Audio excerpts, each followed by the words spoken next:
Welcome to the Watch Out channel. I'm LD. This is Adrian. You probably heard our name already, even though we're trying to hide it. Today, we're going to talk about codependency. And before we get into that subject, we're both going to talk about what we think that word means, codependency. Yeah. So Adrian, this is a word that we've all used in our conversations. Even you at times identify that I'm acting a certain way because I'm dependent on other people's happiness in order to feel good about myself. Yeah. So the question I have is, how would you describe codependency?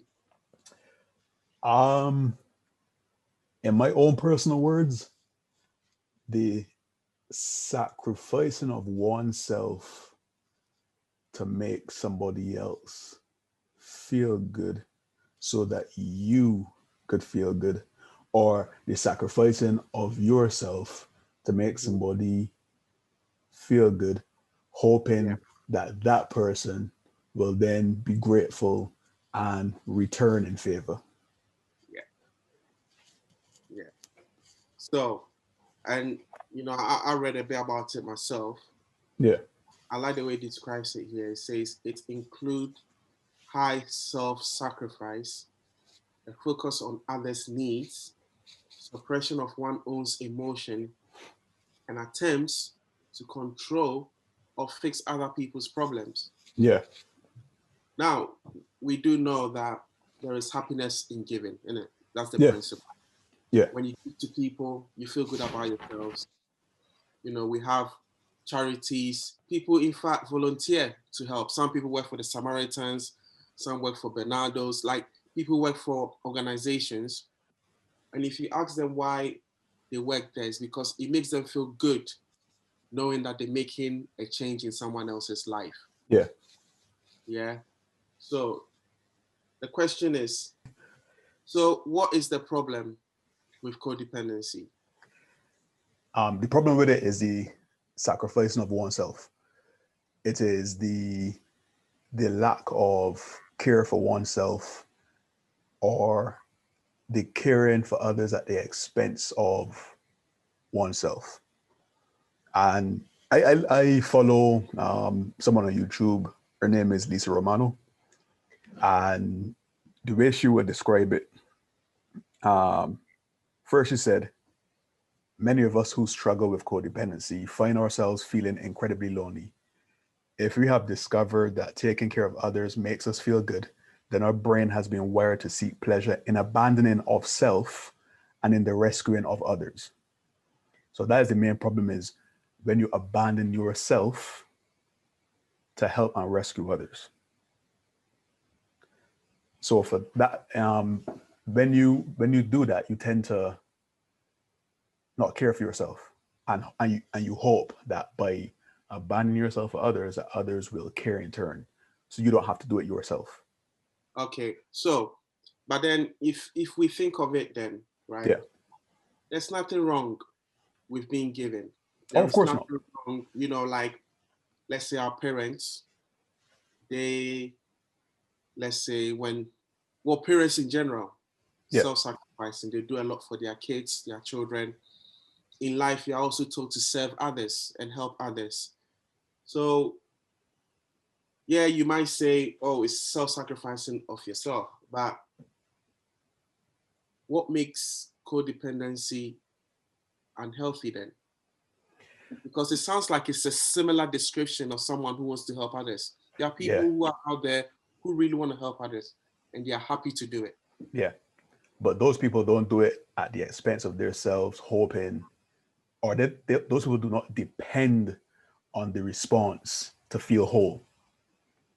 And that's where it's unhealthy, because a codependent doesn't believe in themselves, doesn't really care for themselves, doesn't love themselves. And that's where it becomes unhealthy. So they're depending on giving more than all of themselves to people, hoping that they will get something in return so that they feel whole. The problem with that is, in this world that we live in, going by laws of attraction, if you are like that, you will attract people who take. And instead of you feeling whole, you you're in deficit. You feel less and less. Yeah. So you feel depleted. Yeah. So in a sense, just like a child, let's say a child who needs his father's attention Yeah. might feel like, if I do this, it will make my father happy. If I do this, then I'll be loved more. Yes. I guess Yes. it becomes unhealthy when the way you behave, you're not getting back what you expected, isn't it? That's not the unhealthy part, because if you are already whole and you don't receive, it won't be a problem. You'll be half fine. That's not the unhealthy part. The unhealthy part is feeling inadequate and needing something back to validate yourself. And without it, you're nothing. If you, I'm going to use an example. When you get on a plane, what they say on the plane, like for safety, for safety measures, Mm-hmm. they say if the plane is in trouble or whatever, they tell parents or adults to fit their life vest first, Yeah. or put their oxygen mask on first before they put it on somebody else. Now that might sound selfish, right? Like, why would but if you think about it, if you cannot, if you're not in any position to help someone, like if you don't sort yourself out first, right? You're in no position to help someone lesser than you. Because if you're gasping for oxygen, how are you going to help somebody next to you? If you're in a good place, yeah, then you're in a position to help. And then if you take that into life, if you're in a good place, you're in a position to help someone. And if they decide they want to take advantage, you're in a position where they will not be able to. But if you're codependent, again, there's the relationship of codependency and narcissism. If you're a codependent, you will attract narcissists, and they will take, manipulate, twist, knowing that you're that type of person. And so basically they'll put strings on you like a puppet, and you will keep playing, because what they'll do is they'll give you a little of what you crave, and you go, oh my gosh, some validation. Then they'll take it back. And you know what that makes you do?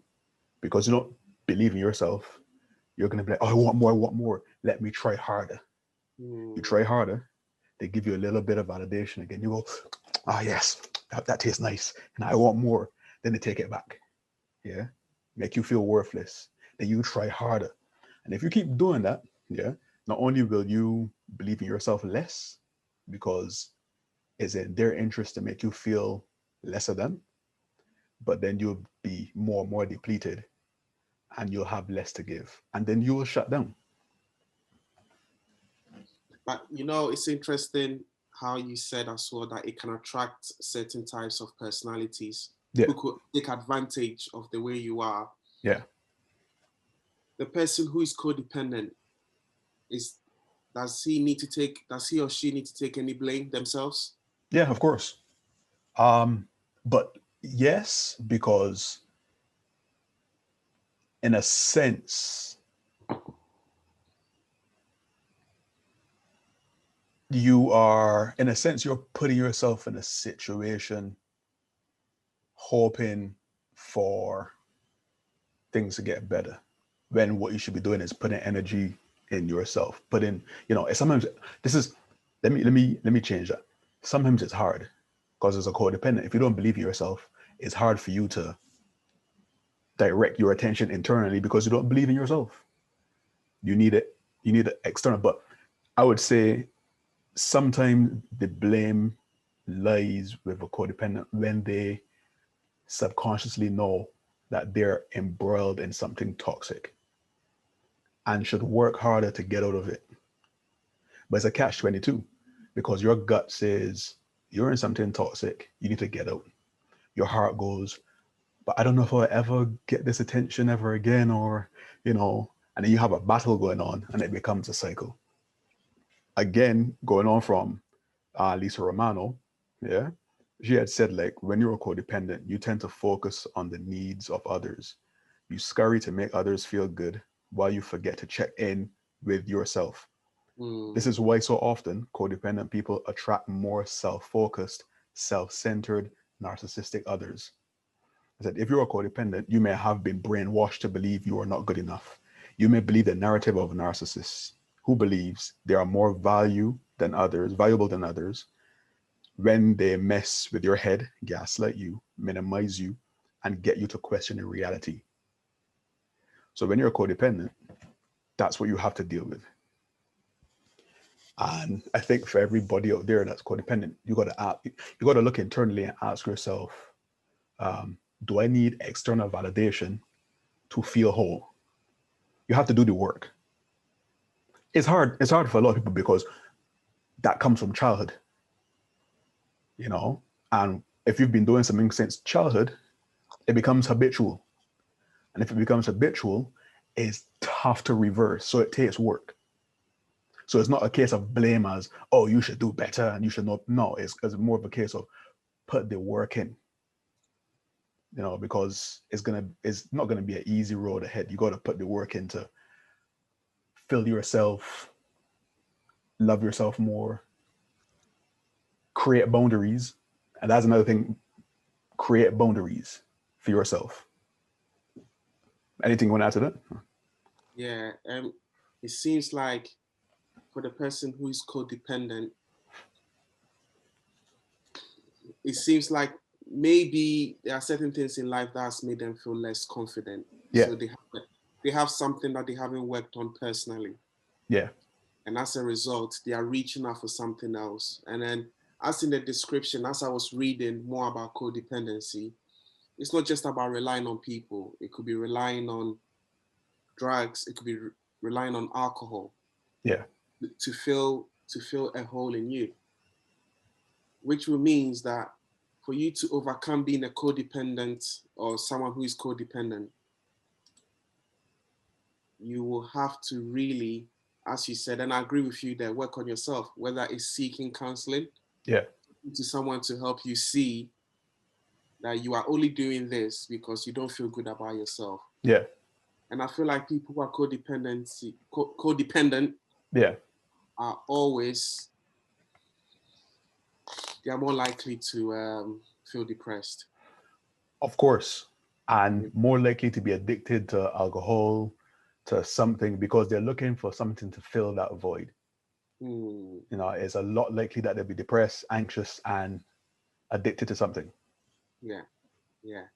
And isn't it interesting, because being a codependent person can be something addictive in itself, because it's like you are constantly reaching. So it could be, and it's not just relationship, it could be your boss at work constantly. So then in life, you're doing your best to become, it's amazing because it can leak into other areas of your life. You become a bit of a perfectionist because you're thinking, oh, this didn't make them happy. Well, I'm going to try extra hard. Yeah. And then in a sense, you become anxious. You are constantly overthinking. Yeah. You cannot relax around people because you just cannot be yourself, because it feels like you're acting all the time. Exactly.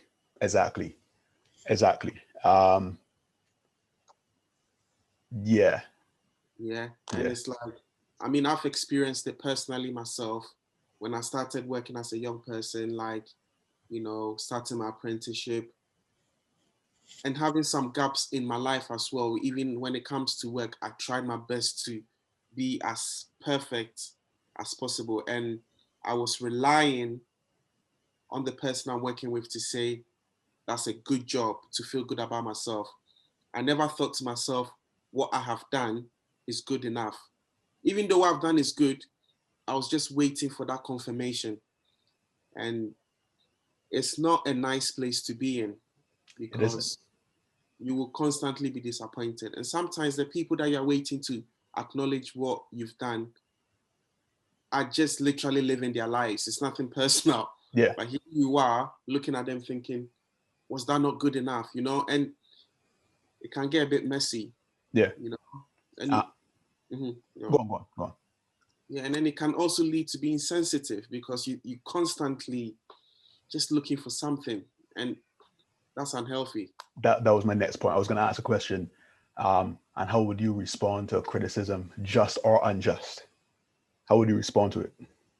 Yeah, well, responding to criticisms can cost you sleepless nights. Yeah. Yeah, because if you're a codependent person, I hope I'm saying it right. The codependent, like, Yeah. What I'm saying is, you tend to have sleepless nights in a weird way because you're thinking about the next day. What can I do better? How can I perform better? Yeah. And it's so crazy because I've met a few people in my life where they don't seem to rely on people for their happiness, and they always seem relaxed. And I've always wondered how they've been able to do it. That's because they are confident in themselves. Exactly. Sometimes when they speak their minds, I'm like, wow, I admire it. I'm like, wow, Yeah. did you say that? Did you say that? And it's like, yeah, I did. Yeah. And it's something that I've recently become better at because, even it also makes it hard for you to say no.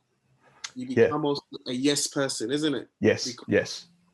you're thinking that, well, if I say yes to this person, they're going to be really happy. And then when they're happy with me, I feel good about myself. And you feel, yeah. Yeah. And you feel if you say no, they're going to be disappointed. And that's not what you want. You don't want to disappoint them, but you want them to feel good. So you say yes. Yeah. And this is where the doing it at the expense of yourself comes in, because a lot of times you say yes, inside you is screaming no. So you neglect that person, you make that person feel disappointed and feel bad, so that person feels good. 100%. See, it's funny because obviously with what I do for business, I work for, I'm a gardener. I do jobs for people, and sometimes you might give people a time and a day that you want to do the job for them. Now, because I want them to be happy and come across as like, oh, I'll be available as soon as you want. Because sometimes people do come up to me and say, I want it done before Saturday. Yeah. In my head, I know I cannot do it. Instead of saying no, what do I say? I say yes. So I cramp my days up. Yeah. So instead of maybe doing 3 jobs in a day or 2, I've now booked about 5 people in a day. Yeah. Then as I'm doing other jobs, I'm rushing and I'm never able to make it. Then I have to call them and say, I cannot make it. Yeah. They get upset. And guess what? Because they're upset and I'm a codependent person, it makes me feel extra bad. Yeah. It's like you have to cancel other jobs to fit them in because I've gone around trying to please everybody, please every customer. So it affects so many areas of your life. Yeah. Even, sorry, go on. No, go on, finish. No, I'll add after, don't worry. Go for it. And imagine now you live in a world where people pick up those vibrations and then use them against you. Mm-hmm. So the moment somebody figures out that that's how you are, they will go, oh, I need something. I know you're finishing at 5, but I need you to do something. It's not going to take that long. And it's going to take 4 hours. And let's say you fight with yourself, you go, oh, I don't know, I got plans. And they know how you are. They'll be like, but I really needed this thing done so much. And, I really need it. And, can you not see how desperate I am? And they play on it. And then you as a codependent will go, oh man, I don't know. It's cool. Don't worry. I will see what I can do. And they're like, got him. Good. Yeah. And a codependent person as well. Yeah. Sometimes have not got the right view of the world, because what happens is you go around trying to impress everyone, forgetting that there are some people who take advantage of you. Yep. And not only that, nothing you can do on this planet will impress, because they cannot be impressed, because they're using it to control. Exactly. Yeah. It's quite amazing, really, how having that problem can have an impact on you as a person. Yeah, your whole life. Literally your whole life. Yeah. You know, whether with parents, whether you're in a religion, anything. Relationships, more like, Yeah. yeah, yeah, Yeah. jobs, everything. Mm-hmm. Yeah. Enough. I know a few people in my life. I mean, because I have been in that situation before of relying on others for my happiness. When someone is doing the same thing, I can tell from 100 miles off. Yeah. And usually the body language that I'm picking up from them is stress. Yeah. When I say stress, they not themselves. And you hear them say words that you're like, why did you have to say that? Like, because they tend to say things to impress people. And you're like, why is this guy trying to impress everyone for? Yeah. It comes off looking from the outside. It sounds funny. It's like, what's he doing? Just Yeah. relax. Yeah. Yeah. Yeah. But in their head, they are trying so hard. Yeah. Trying so hard Yeah. to make sure everyone's happy. Yep, done it. Yep. So before the question is asked, let's say you're in a team meeting and it's like, oh, we're thinking of doing this. Yep, I did it. And it's like, oh, okay. Yeah. Like constant Yeah. need to Yeah. feel noticed. Yeah. And usually those kind of people end up in environments where people know that's how they are. So they play the game to keep them in that loop. Yeah. Because if you keep somebody in that loop, you get more from them. You get more from them. Again, it's like a casino. Yeah, that's what casinos are built on. Casinos are built to attract people who are looking to get out of a miserable situation. Yeah, financial. They're looking to pay the mortgage, the bills, not have to struggle. So you got this big establishment with flashing lights and stuff saying, "Come to us." Yeah, if this is your chance to change your life. Yeah, as soon as you walk in, people serve you free drinks. Yeah, sit on this comfy chair.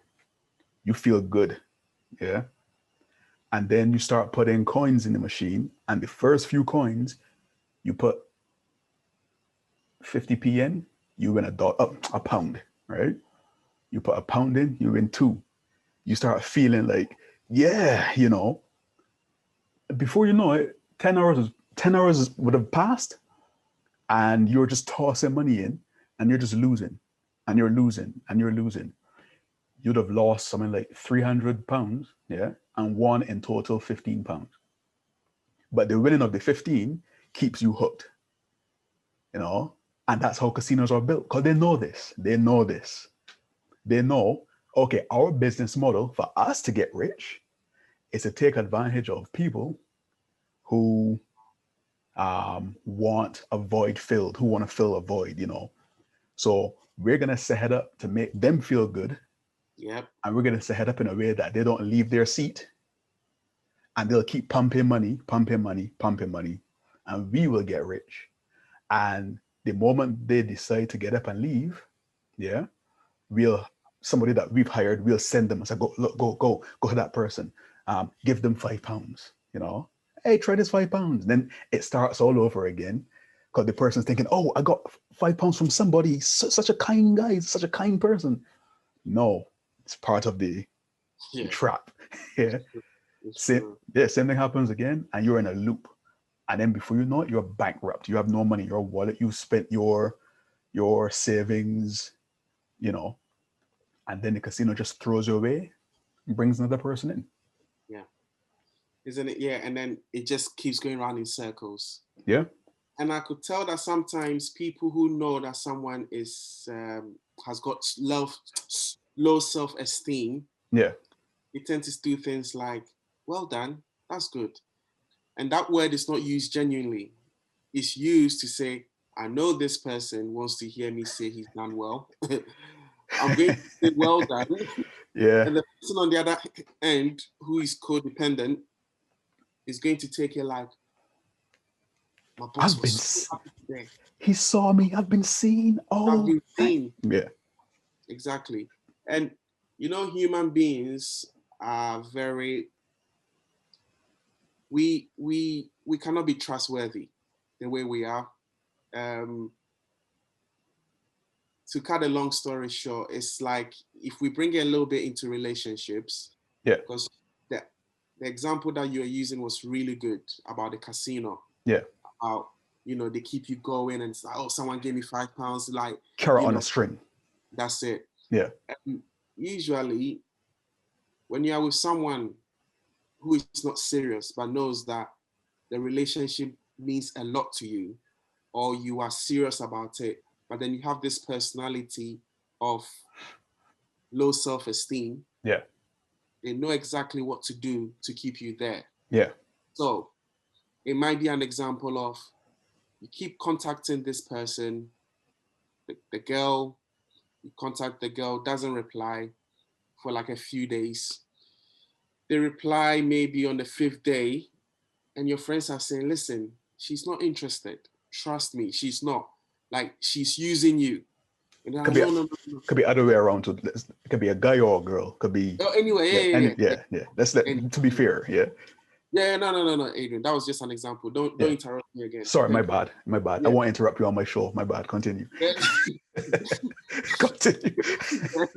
Yeah. So, what do you mean your show? It's our show. Anyway, quickly. Or continue. So basically, oh boy, your friends advise you. Yeah. They say, listen, she's playing around. He or she is playing around. Yeah. And then you're like, no. She replied. But when did she reply? She replied like on the 5th day. Now that reply might have been like, hey, sorry for the late reply, blah, blah, blah. And because you've got a reply, you feel so good because you're dependent. You really want to be in a relationship. Not only that, your cognitive dissonance kicks in.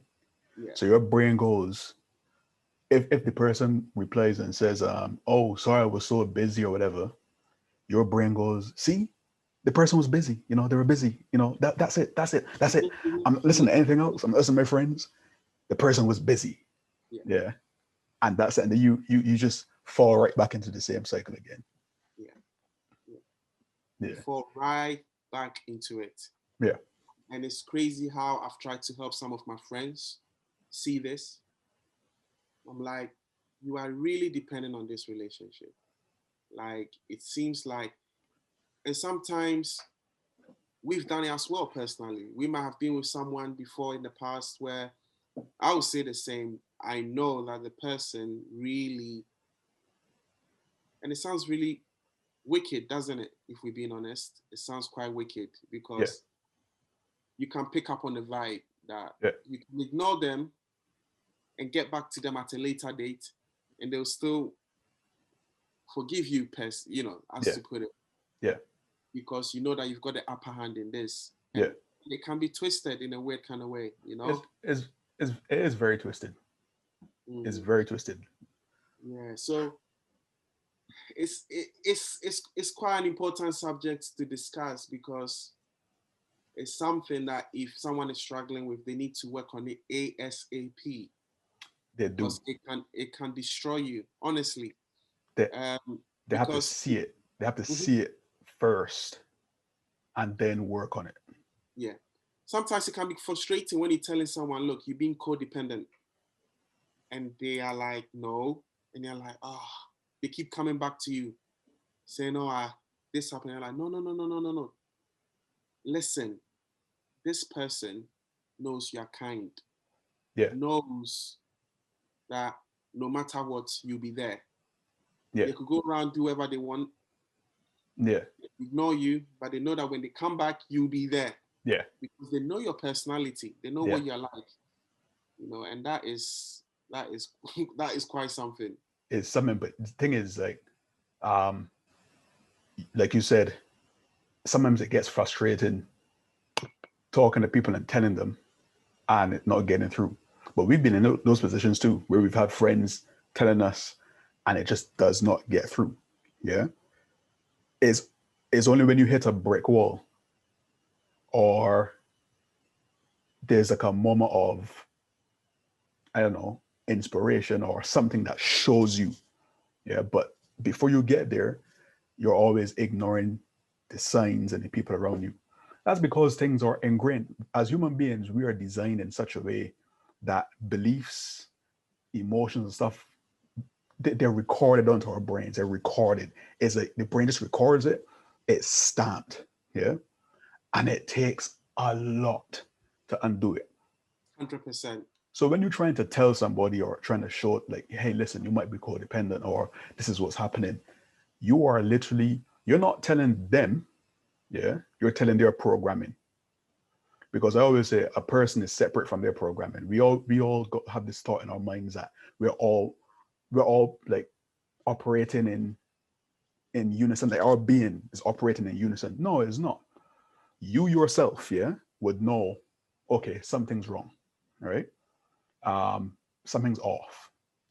Your brain's programming from how it was programmed as a child is gonna go, okay, need need attention, need something, must execute, must go here, to the addiction. Yeah, your brain always goes to the addiction to survive. It's a survival. That's why, like I said, I never look at people who are codependent, who are addicts. I never judge them. Yeah, even narcissists, don't judge them either. Yeah, How comes? Why do you say that? because everybody's brain is working off of a twisted function. That's why we always say that therapy is needed for people, because like I said, we are aware of our surroundings, we are aware of what we do to people, be it good or bad. We are aware, right? But the brain, like an addict, using the addict as an example, people who are addicted aren't addicted because they like what they're addicted to. Yeah, it is the equivalent of, let's say let's say you were standing here, right? And then you said your brain records this environment, right? It goes, I like standing here. Your brain records it. I like standing here. And your brain records it because it's looking for something to feel good, survival. Because everywhere outside of this circle is just misery. Yeah. Pain, misery, whatever. So you stand here and now your brain goes, wow, this is good. Um, Dopamine, yeah. Cortisol's gone down, dopamine's gone up. It records to the brain, we need this to survive because this outside this circle is gonna kill us, it's gonna drive us crazy. So the brain goes, survival, survival, this circle, this where you're standing. Now, if you decide, yeah, you know what? I need to do something with my life. I need to remove myself from this circle. And you turn to walk away, your brain, you've made a decision, yeah, to leave the circle.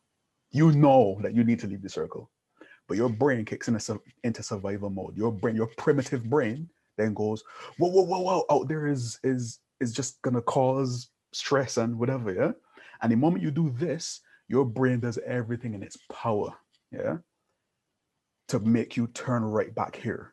Yeah. It's like your brain's going, no, no, survive, stay, stay, stay, stay, stay. It's like, and then you think to yourself, why can I not move from this circle?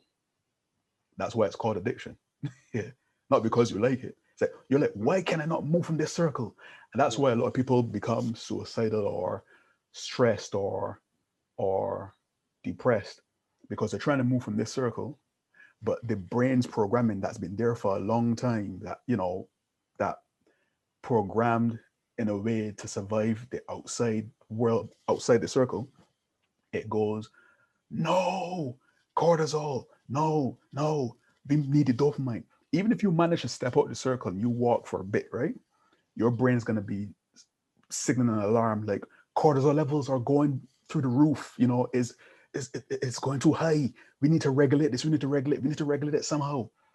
And then the brain, in trying to survive, sends all these signals to you to turn around and go back to that circle.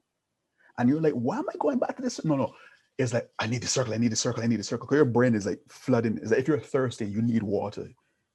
If you're super thirsty in the desert and you're looking for a source of water and you stick your head in the water, that's not necessarily you. You know what I'm saying? That's your brain going, if we do not have liquids ASAP, we are going to die. Survival. So the person that runs back to the circle, they run to the circle, everything's regulated, and then afterwards they crash. they feel bad. Why? Because they're like, what the hell just happened? So it's a battle between you and the programming. And when we're talking to when talking to like codependents and stuff, the reason I don't blame anybody, like even narcissists, is because something has happened in childhood. Something traumatic has happened. Yeah.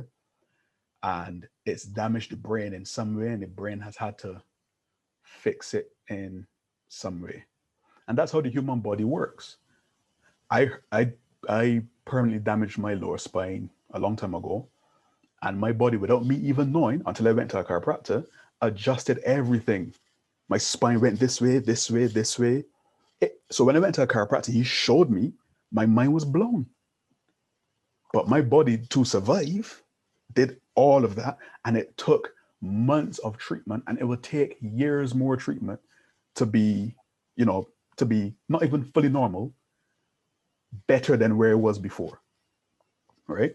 So when you're talking about codependents or narcissists, they've all gone through something as a child, and we would touch on that after, right?